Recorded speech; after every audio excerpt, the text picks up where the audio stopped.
Привет, ребята! Меня зовут Ника.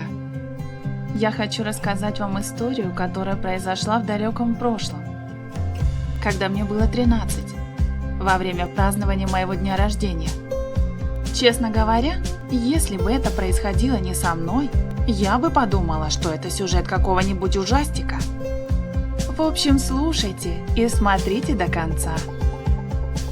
Свое 13-летие я решила отпраздновать в кругу семьи. Мы накрыли большой стол, развесили шарики, создали полную атмосферу праздника. Ближе к вечеру начали приходить все родственники.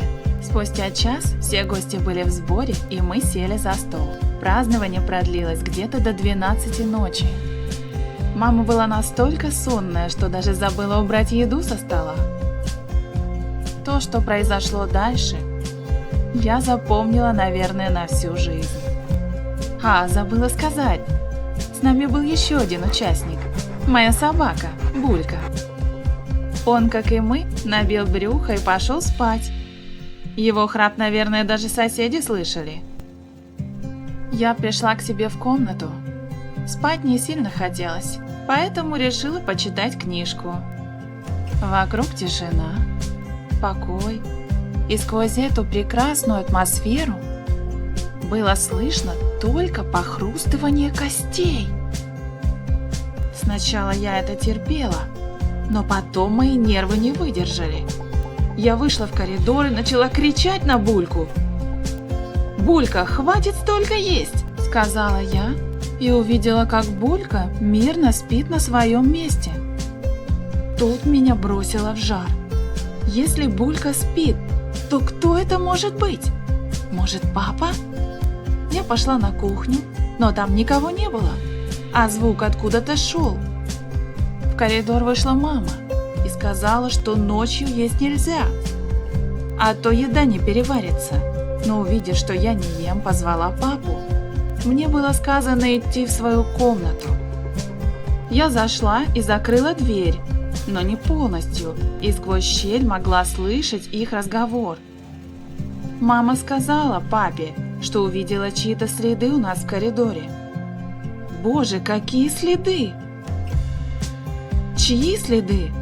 Откуда следы? Думала я, чуть ли не плача. И тут раздался грохот и звук бьющегося стекла. Я запрыгнула в кровать и увидела, что ко мне в комнату залетело какое-то серое существо и залезло под кровать. Боже! Я начала громко кричать. Ко мне в комнату быстро забежала мама с вилкой в руках и папа с топором. До сих пор не могу понять, где он его взял. Я в слезах говорю, что у меня под кроватью что-то есть.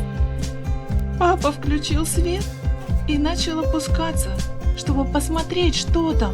Он залез под кровать, а я думала, что там или привидение, или что-то просто сейчас затянет папу.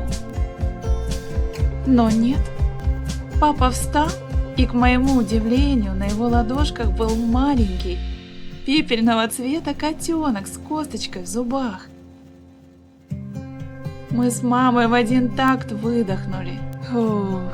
На самом деле оказалось, что этот пушистый тиран, который поднял на уши всю нашу семью в час ночи, живет у соседей над нами. И через открытое окно пробрался к нам, учуяв запах мяса.